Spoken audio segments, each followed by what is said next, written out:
Salve, salve, meu povo!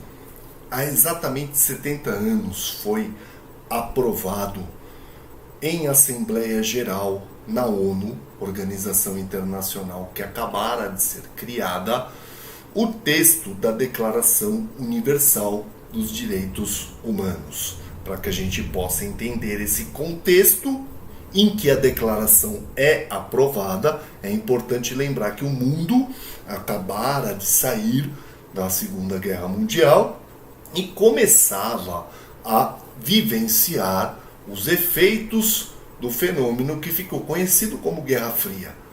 De um lado, estava se constituindo o bloco socialista de poder, sob influência direta da União Soviética, e do outro lado estava sendo consolidado o bloco capitalista sob liderança dos Estados Unidos. E foi nesse contexto de início de Guerra Fria que o texto da declaração foi aprovado em Assembleia Geral na ONU.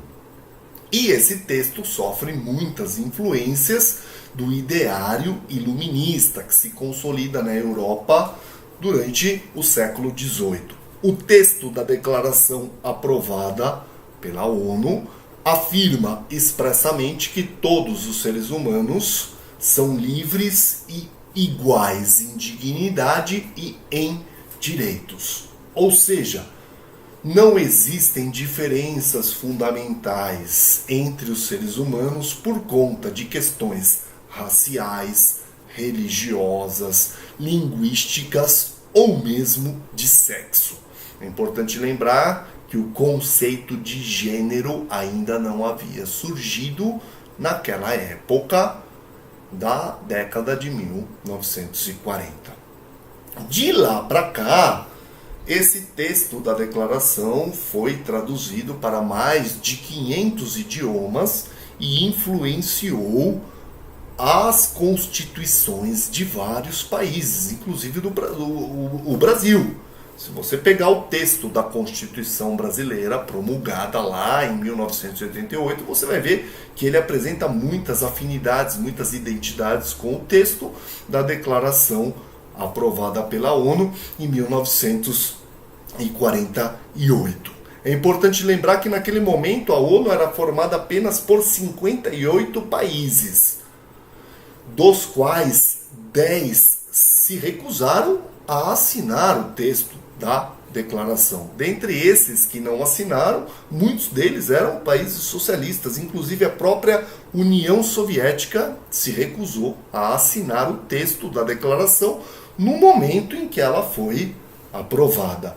Portanto, afirmar que a declaração da ONU possui um caráter comunista é mostrar evidentemente que se desconhece o que foi o comunismo e o que é a própria declaração aprovada pela ONU.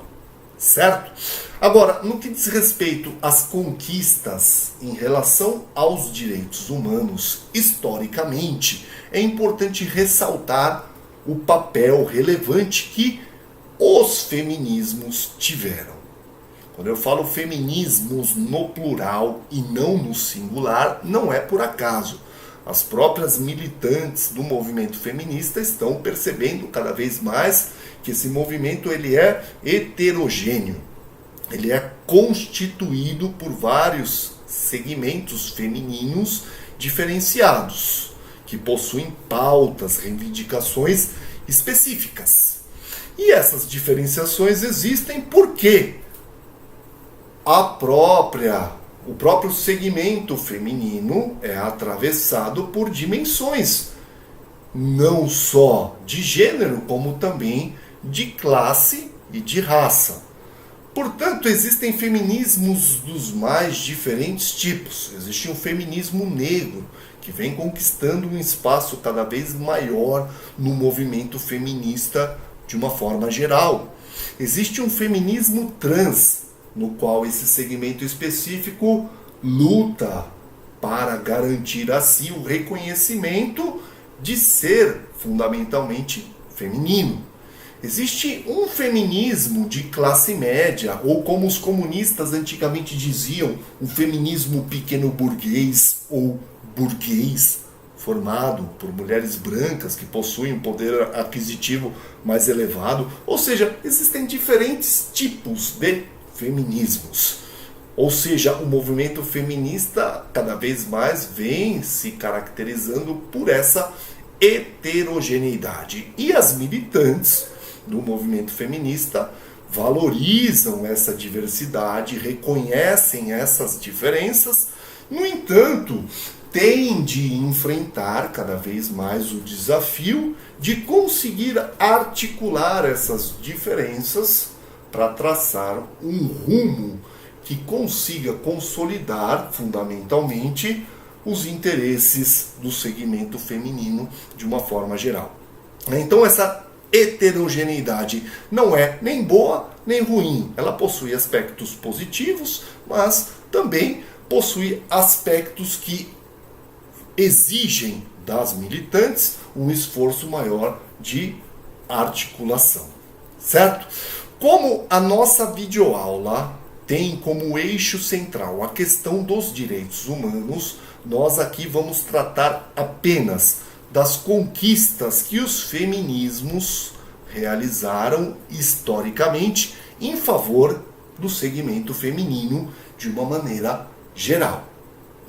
Aonde? No mundo inteiro? Não. A gente vai focar principalmente aqui na nossa realidade do Brasil. Certo? Agora, para falar das conquistas do movimento feminista, é importante ressaltar que a nossa sociedade brasileira herdou do período colonial uma cultura patriarcal. Desde aquela época até hoje, o homem detém o poder e o homem na sociedade, de uma certa forma, dita as normas que devem ser seguidas pelas pessoas de uma maneira geral. Certo? Então, para enfrentar essa realidade da nossa sociedade patriarcal, as mulheres, principalmente ao longo do século XX, foram conquistando vários direitos pontuais. Posso começar, por exemplo, me referindo ao direito ao voto. O Brasil foi um dos primeiros países do mundo que garantiu à mulher o direito ao voto, já lá na década de 1930, na época de Getúlio Vargas. As mulheres aqui no Brasil conquistaram esse direito que as sufragistas já lutavam há décadas para conquistá-lo.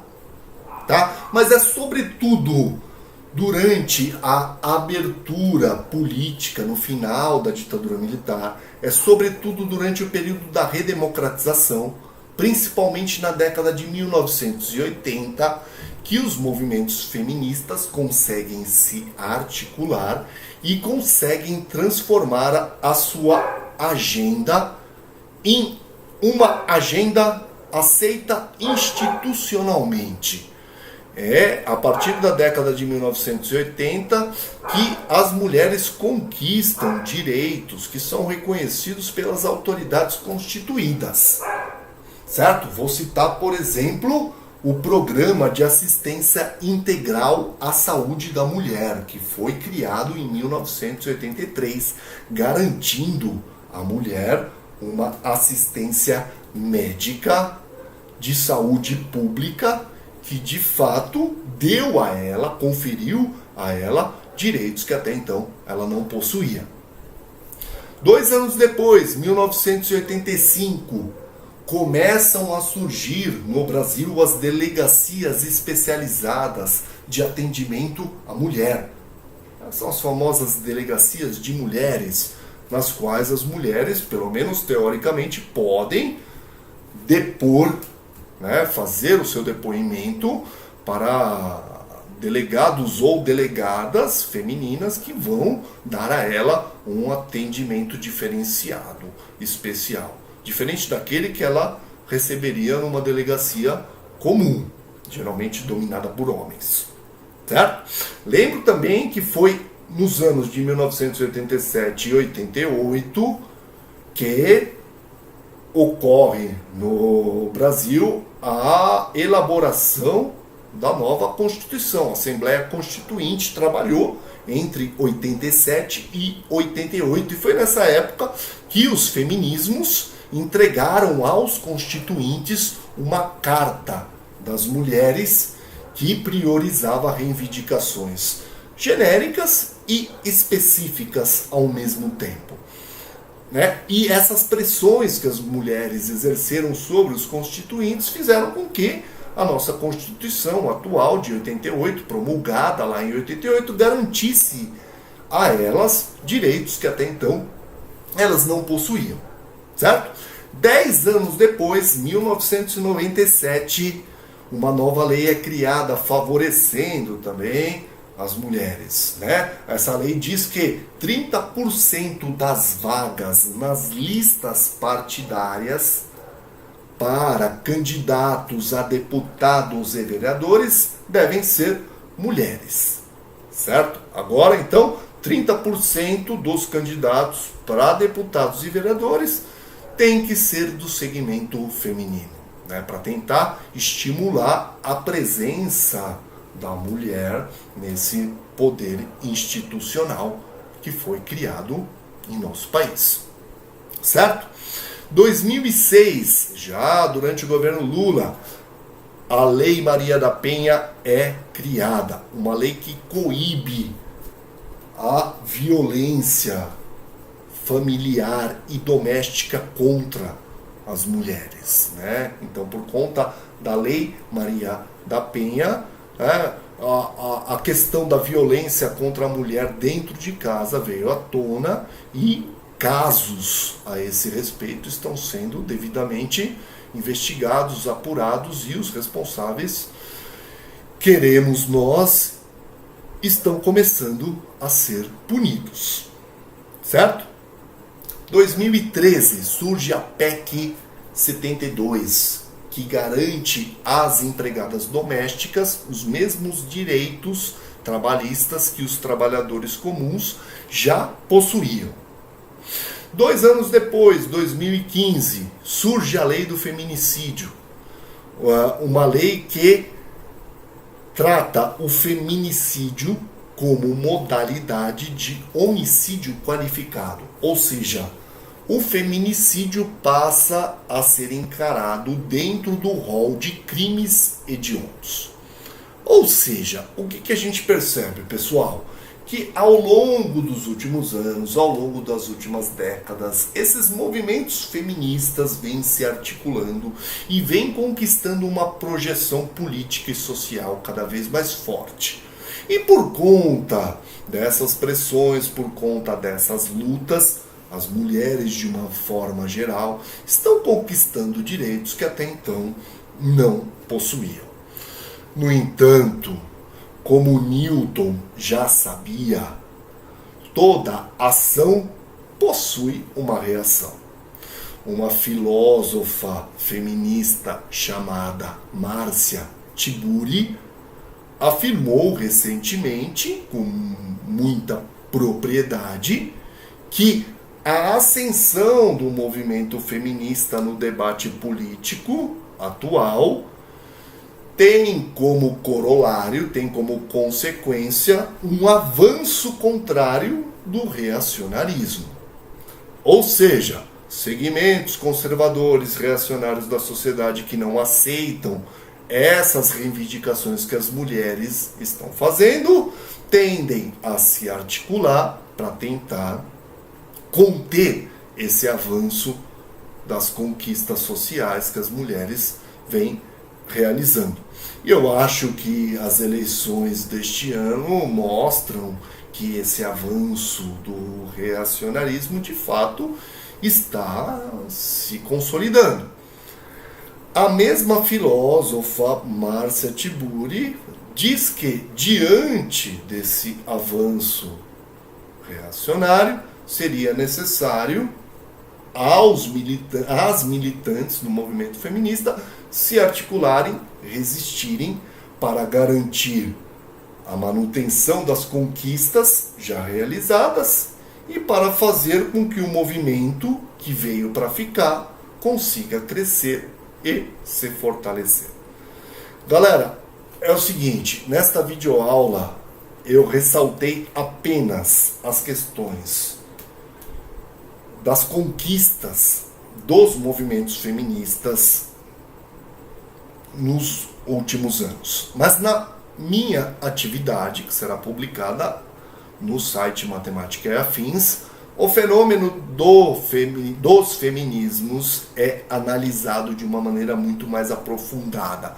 Inclusive, há na atividade algumas críticas pontuais que pensadores intelectuais hoje em dia fazem aos feminismos que estão surgindo nas últimas décadas. Coloquei um vídeo de um intelectual de esquerda e um vídeo de um intelectual considerado de direita, ambos fazendo críticas pontuais, certo? Aos feminismos que vêm se constituindo ao longo das últimas décadas. Nessa atividade também tem reflexões mais aprofundadas a respeito do que são os feminismos e como eles se constituem ao longo da história. Então não fiquem, pelo amor de Deus, não fiquem apenas na videoaula. Façam, por favor, a atividade de número 51, que será publicada, obviamente, como sempre, no site Matemática e Afins. Certo? Beijos a todos e todas.